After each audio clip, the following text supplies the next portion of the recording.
Hello, everybody. Welcome back. I'm the TheSnowSpy, and we're going to be talking to more people from Verdant. Today, we have Slimkins joining us, who is the Hello. team manager for the squad. How are you doing today, buddy? I'm doing excellent. Thank you very much. How are you? Oh my god, it's always throwing me off. It's the Verdant people specifically. You guys are so nice. Like every time, I always ask how someone's doing, and then all you guys have replied, "Yeah, I'm doing good. How are you?" And I'm like, "What do I say? This We're all isn't supposed nice, to nice happen." boys, yeah. Yeah, you're all nice boys. You're all so sweet. So, as I mentioned before, Slimkins is the team manager, and I just want you to give a bit of a breakdown of what that means because I know at least myself, I'm not really engrossed in at least every role within the esports scene, and Yeah, to me, team manager is he's just the guy that books the scrims because that's the only level I've played at. So, to give me a yeah. little bit of a breakdown of what you actually do.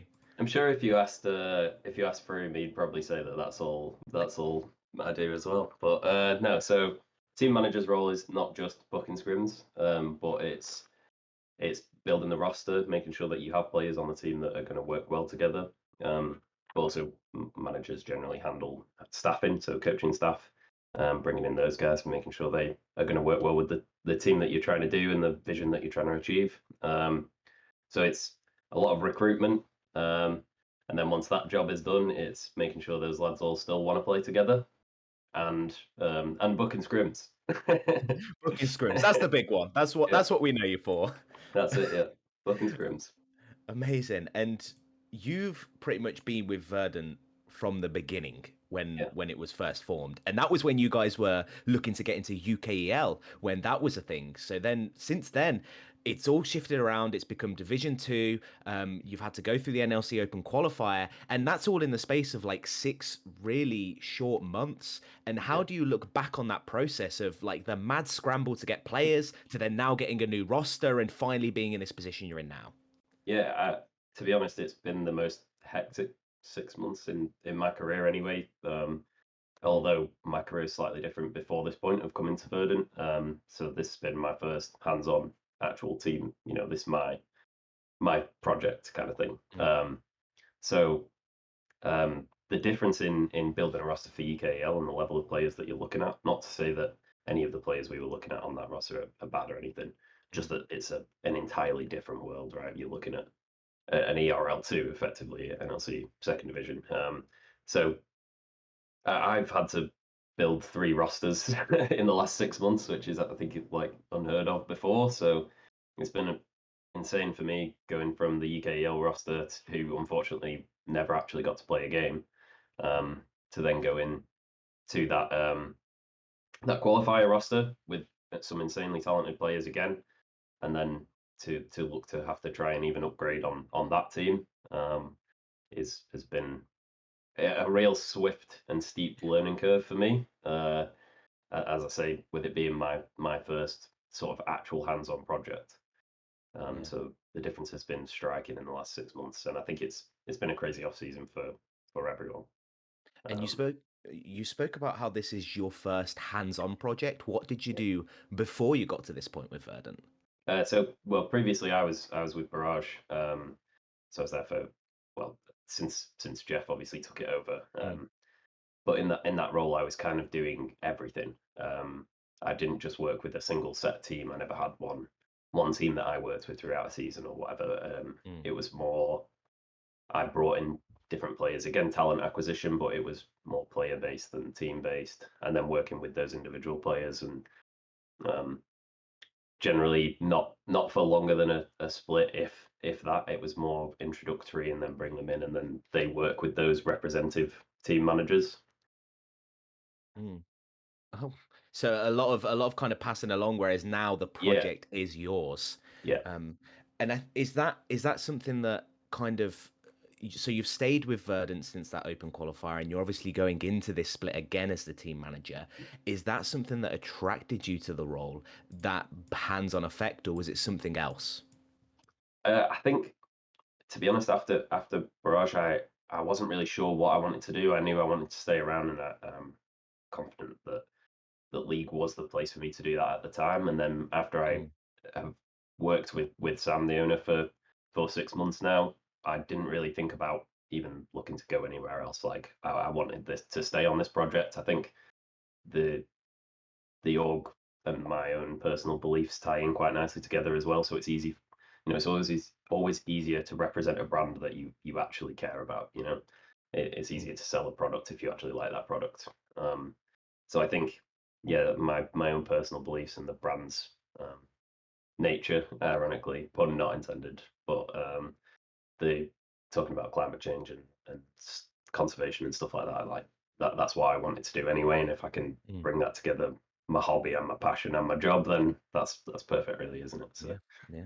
It's the perfect situation to be in. Your loves all combining into one beautiful thing. yeah, And um uh, kind of one thing I want to ask your opinion on is, so obviously we saw a change from the old system, which was UKEL into UKLC into then the NLC, whereas yeah. now it was big open qualifier, this calibration tournament that happened, which was all through best of ones. What is your opinion on that whole format? Do you think it worked? Did you how what was your opinion being within that kind of process? Yeah, I think the format is actually fine because although you could potentially see seed one and seed two play each other in the first round, for example, Mm, with the random seeding, that generally you lessen the chance of that, right? Because you should only ever be playing teams who are at your level, mm, because they're on the same wins as you. So I thought the format and stuff was fine. I think best of one in that format is also fine. Maybe, yeah, I'm not sure that the calibration tournament actually recalibrated the region correctly. I mean, I think there are still teams out of place. But yeah. Well, I'll be here talking about that all day if I start. So, yeah, I think the calibration tournament was fine. Yeah. yeah. And I mean, Fair enough. it allowed us to, as an organization, to skip a lot of our long term goals, effectively knocked a Mm, year off our long term plan, um, by not having to go through, the league pyramid at that time kind of thing, mm, the league structure. So obviously, it was extremely beneficial for us, unfortunate for a lot of people and a lot of orgs and potentially the scene as a whole, but that remains to be seen. mm. But yeah, Amazing. certainly an interesting Yeah, recalibration. we'll leave it at that because obviously that's a whole podcast that we can bring on Yeah, that kind of yeah, stuff. We'll yeah, save that for another day. But talking about that, how the calibration has happened. Obviously, you guys being in NLC Division Two, you said that you took that leap, that kind of skip up to a higher place, skipped a lot of your long term goals, which means that also you're going to be playing against a lot of better competition than you might have first expected. How do you think that's going to affect you guys? That sort of jump straight up to Division Two. I mean, I think that the stuff we were putting in place for the UKL was stuff that we thought were going to be good enough throughout the ecosystem, and I Mm, think, um, with the stuff that we've got now, they and the players we've got as well, not just the staff, but I think, if you build the staff team for the level that you're looking at, they will give you players that should be at the level you're looking at, and we want to be a Division One team, and I think we've signed Division One staff and players. So, um, well, yeah, the competition is obviously a lot tougher than it was going to be. I think we're a lot better than we were, mm. and I think, there'll be a couple of tough teams in the league, but nothing that the lads can't handle. I love to hear it. And you spoke about that there. Your goals are moving towards Division One, and is that what happens after that point? So you want to win Division Two, you want to get to Division One. Have you guys spoke about what happens after that, or is it you focused purely on making sure this split goes well? Uh, no, I don't. I wouldn't say we've spoken about it in any sort of formality. Like, we've probably jokingly said to one another, like, Div 1 speedrun and then EU Masters, but, it's not realistic when Yeah. you've got teams like the likes of Astralis and Excel, etc. In Division 1. So I think we're realistic in that we're not thinking that we're going to batter everyone and we should be an EU Masters running team, but, Mm. obviously you've got to be ambitious, right? Everybody Yeah. wants to win. Of course. And with that in place, with you guys being ambitious and how you guys want to win, how do you think it's been going with the roster so far? I know you guys have took an interesting, different approach to how you built this roster to usual. So I don't know if you want to talk a little bit about that. Yeah, obviously we've got a top laner swapping to jungle. I think.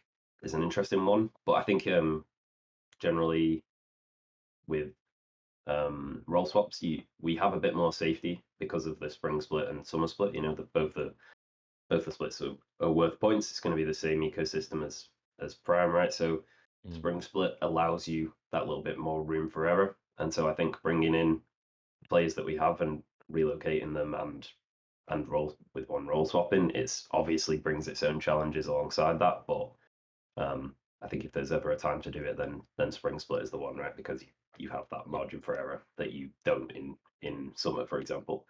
Um, yeah. yeah. And going back to kind of the staff side of it, so from that calibration tournament, a lot of the same staff have stuck with the Verdant squad. Yourself, Dan, there's a few other people that are all still involved with Verdant while being here with the calibration tournament. And it's not common in esports that people will stay with the same org throughout, multiple splits and iterations of teams. And do you think this is going to be something that benefits Verdant? And what are your opinions on that? I have always thought that esports culture of building a team for a split and then sacking them off is detrimental to Mm, organizations and players and just everyone in general. I think it sucks for everyone involved, and there's no point in doing it. Like, what does it benefit you having to sign an entire new roster again next year? Off season sucks. No one wants to be part of off season. Sign mm, players that you think are going to have the potential to be where you want to be, and then work with them to get to that. And I think that goes hand in hand with staff. If you regardless of whether you were in say UKEL or the NLC, you should be signing staff that are at the level you want to be at, right? That's the only way to ever improve is surround yourself with people who are better than you or who want to push themselves further. And I think that the reason that we've stayed is because we all kind of see that culture here. I mean, Dan we threw in as head coach at last minute and he did a phenomenal job. And I think I would have been remiss to lose him. I think he did a great job. And he's maybe not in the same capacity this time around, but that's through choice, you know.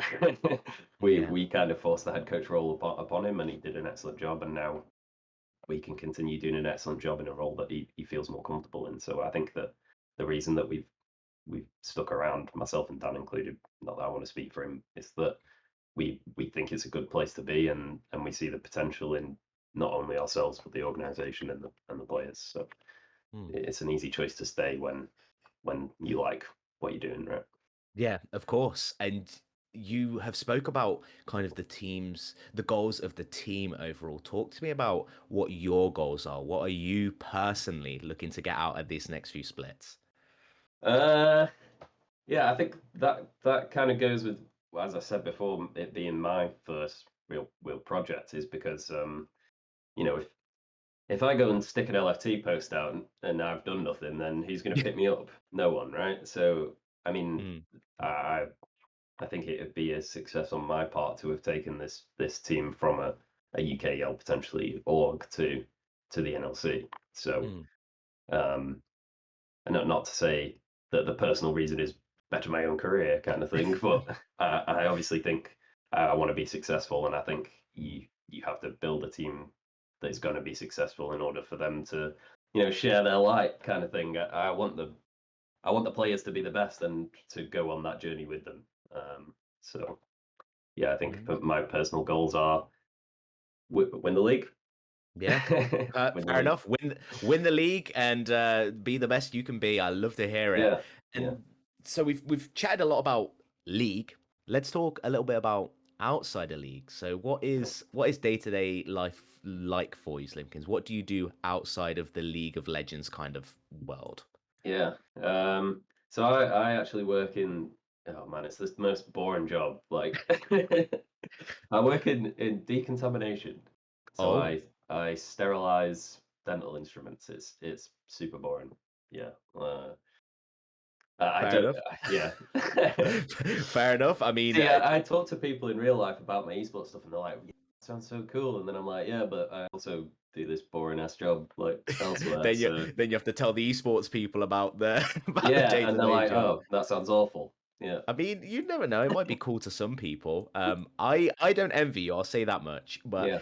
is there anything else outside of work? What do you like to do as hobbies? Are there any like other video games you like to play at all, or anything else like that? I don't have time for hobbies, mate. I work a full-time job and then I manage a League of Legends team. What? doing? Yeah, true. I mean, No, I'm sorry, no. I shouldn't have even asked the question. No, I play a lot of Halo. Yeah. Halo is like what got me into esports in the first place, and I love it. I think the new one's amazing, and I'm pretty good at it. So Oh, it's always cool. Are nice being decent. Yeah. you're gonna make a Halo team after this? Is that what happens Uh, when who knows? We'll see. Maybe something we'll will come see. up. Sli- Okay, well let's I'll rewind back to League for one last thing just to kind of round this off, and I just want you to give me your favorite memory of your League career so far. It can be anything from minor to one game that you watched a team play that really got to you, or an interaction with a player, or even a whole split. Just what's one memory that really stands out to you from your career? Uh, I honestly I don't know, but not because of a lack of one, but Mm, because I think like everything I do in esports, I love. Like I love yeah, going to go. I can't wait for the next Insomnia. That's what I'll say. Insomnia. Can't wait to be back at a LAN hall. That yeah. that's that'd be amazing. Yeah, but I just love. There's so many memories that I couldn't name a specific one without being a detriment to others. So yeah, I love everyone that I go to Insomnia with. All them boys. I've made some of my best friends Oh, through esports. So yeah, yeah. I love always it. it's Yeah. good. It's great. I love it. And it's interesting to hear. I've actually never been to a LAN because I got Really? into esports Oh as man. COVID happened. So it's like Okay. for me, I Okay. kind of never got that experience. But Yeah. I mean, I look forward to it as well. And with how good you say they are, I doubly look forward to it now. Yeah. But Phenomenal, mate. but just I'll take you. before I'll buy you a beer. buy me a beer. I'm looking forward to that now. I'm gonna remember this. You owe me one. Yeah. But just to wrap this up, is there anyone that you want to shout out at all? Anyone that's been there Oh my God. supporting you that you kind of want to give a little big ups to now? Oh God. You weren't Well, expecting that one, were you? no. But people ask me this all the time, and I always just say Froome because Froome and my brother, like, yeah, they're always looking out for me, pushing me to do different things, and they both have better networking than me as well. So put me in touch with people. But yeah, so shout out to them, my girlfriend, because as we saw previous to this video starting, presumably she brought me a big chunk of cheese, Yep. so Yep. she's a keeper. She's a keeper. If she brings you cheese, boys, she's a keeper. That's it. I think I think that's unfortunately all we have time for. Thank you so much for joining us today. It's Thank you. been it's been an absolute pleasure to have you, and hopefully I get to chat to you more at some point. Yeah, And I expect that beer. I'll be waiting yeah, for it. yeah, yeah. but but for now, we're gonna send this one away. Thank you guys so much for watching. I've been the Snow Spy. I've been joined by Slimkins, and we will see you guys next time.